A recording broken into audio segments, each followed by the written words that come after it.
Well, Boeing's Dreamliner looking like more of a nightmare after yet another problem. The 787 aircraft suffered a fuel leak on a Japan Airlines operated flight at Boston's Logan Airport, delaying a flight to Tokyo.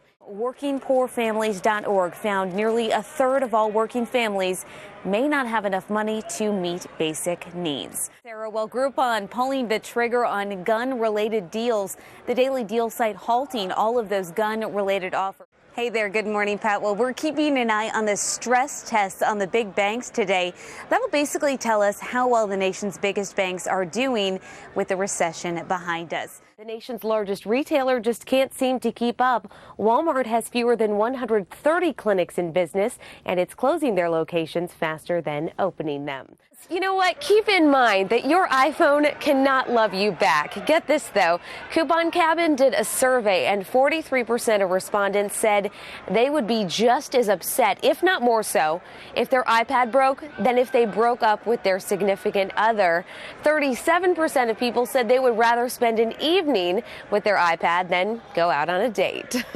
It may be a little bit snowy and cold for this today, but if you ride a bicycle to work, you are probably happier. A new study by Portland State University found getting to work via active transportation, so I suppose walking, biking, even rollerblading if you wanted to, increases well-being. And I just want to point out, when I was working in Iowa, I actually cross-country skied to work one day because there was so much snow, so I guess that counts too. Well, the number of female chief financial officers up 35% at big U.S. companies in the past year.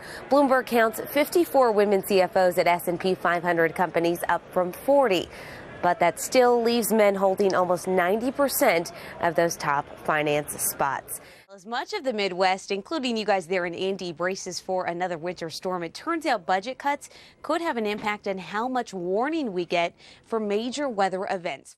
I know, Angela, you and I were both watching that Hoosiers and Gophers game. So if you're feeling a little bit bad about that loss this morning, then maybe this will cheer you up a little bit. You may have heard that Apple has agreed to hand out more than $100 million in iTunes Store credits. Now, this is to settle a lawsuit alleging that it improperly charged kids for playing games on mobile devices. Now, the Associated Press says that means a $5 credit to an estimated 23 million iTunes account holders. Fast rising sticker prices at hospitals are adding to the financial burdens of the 49 million Americans without insurance. Well, you may not be liking all of the changes that Facebook's been making lately, but workers at the social networking company are really liking their boss. As the blame game continues in Washington over those across-the-board spending cuts, we may feel the impact on Wall Street today. Stock futures this morning are indicating a lower open. Now, most business economists were opposed to the cuts, which went into effect, of course, on Friday. A big drop in state and local funding this past year,